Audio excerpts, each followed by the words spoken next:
We're here with Louis Wright and Bradley Chester. These guys have a shared passion with me. I've been working with Teen Challenge for 50 years. I've been working with drug addicts for 50 years. Most people don't know that part of me, but I love Teen Challenge. Yeah.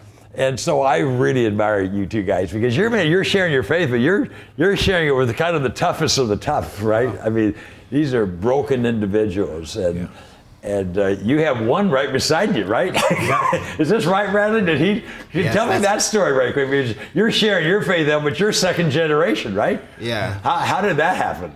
So I had met Louis. He helps out addicts and he goes and outreaches to them. And before I met him, I didn't really have much faith in me. And what was your concept of God before you met Louis? Honestly, like he was just some guy floating in the clouds. Like I didn't really know much of him. Didn't think a lot about him. And did you think there was a God? I thought there was, but I wasn't too sure on just how it worked because being an addict, that's kind of the last thing on your mind. Of course. And when I met Louis, I remember him praying over me and just feeling like this overwhelming sense of like relief and that everything was going to be okay. Wow. And for this first prayer. For the first time, yeah. And I remember looking at Louis and just thinking like, well, he was in the same predicament I was, and I mean like, it works. He's real because look what God did for him. You walked in those shoes, so you can understand. But Teen Challenge a lot that way too. It's drug addicts helping drug addicts be free. Once they get free, they want to help others get free. You've been doing that with you. It's contagious. So how'd you meet Bradley to begin with? So I met Bradley actually through his sister. Me and his sister had been talking. She was telling me that her brother was a heroin addict. I'm an ex-heroin addict. Yeah. So naturally, our paths had crossed, and just kind of encouraging him, loving him. For me, it's the natural thing to do because someone did that for me. Somebody loved me until I learned to love myself. And it's love. It's love. Right? Let's go back to this. Yep. It's this commonality of love. We need love. We need the love of God. We're desperate. The world's desperate for God's love. Yeah. I didn't have to point out everything that was wrong with Bradley. He knew, right? He just needed to be loved. Bradley needed to know that he was lovable. He knew what he was doing wrong. Yeah, he needed to know. Every drug addict knows they're doing wrong and they should clean up, but it's hard for them to do that. It's kind of interesting because, my own brokenness, things that used to turn my stomach, God has healed those things, but those have become almost the point of entry now for people, right? See, God's using what you went through. And now you're using those stories to bring the Bradley to this road. The very thing the devil used to try to kill me, God's using to heal people. Isn't that wonderful? Yeah. I mean, it's kind of makes Satan Well, that's just how good he is, right?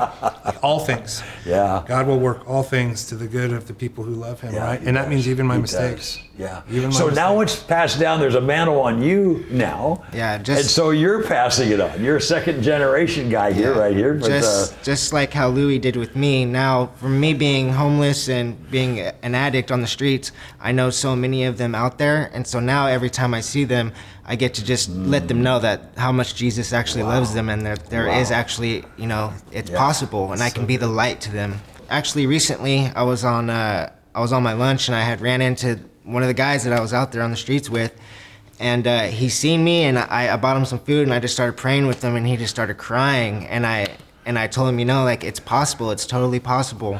And he's always writing me online and asking me to pray for him. Now you were buds before. Yeah. You were like his homie before. Yeah. And now you're praying for him. That had to be a shock. Yeah. 3-4 years ago, I never would have expected that, but it's just. Could you imagine yourself years ago praying? Absolutely not. You'd be the one praying for him? I mean, is that not crazy how God changes us and it just puts us in an entirely new place? Yeah, years ago, I was hopeless and lost, and now today, I know that, I went through all that for my testimony in order to let people know that, to be the light. Yeah. There are probably some people watching this right now that are fighting addictions. Okay?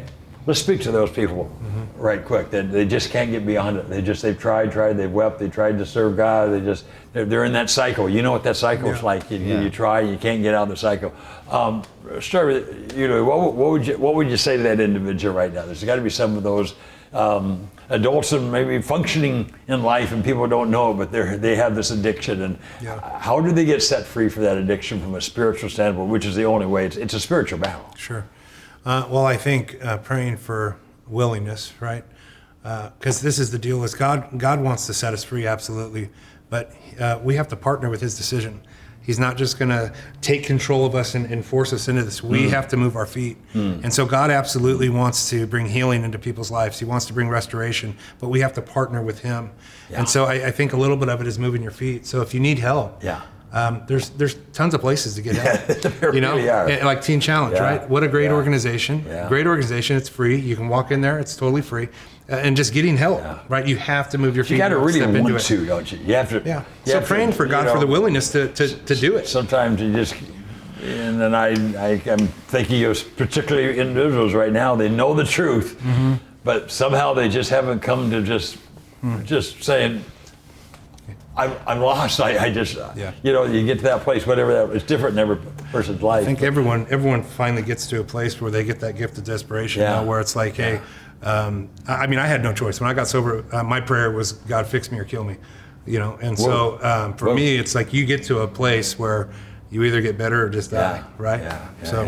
So Bradley, for the person's listeners that has addictions, fighting addictions right now, what would you say to that person to I know from experience that you can't do it on your own, and He can. So you just have to let Him, and you have to have trust in Him and faith in Him, and He can do it all. Yeah, He can move mountains. He can do it all. I mean, He could help with addiction, definitely. He really can. Me and Louie are both, prime examples. So. We just say, give Him Jesus in the morning and do it in the night, And He wants to set us free. You should know the truth, and the truth will set you free. I don't care what the addiction is. Thank you, guys. Great to hang out with you. Keep doing what you're doing, okay? All right. Thank you. Appreciate it. Okay, bye.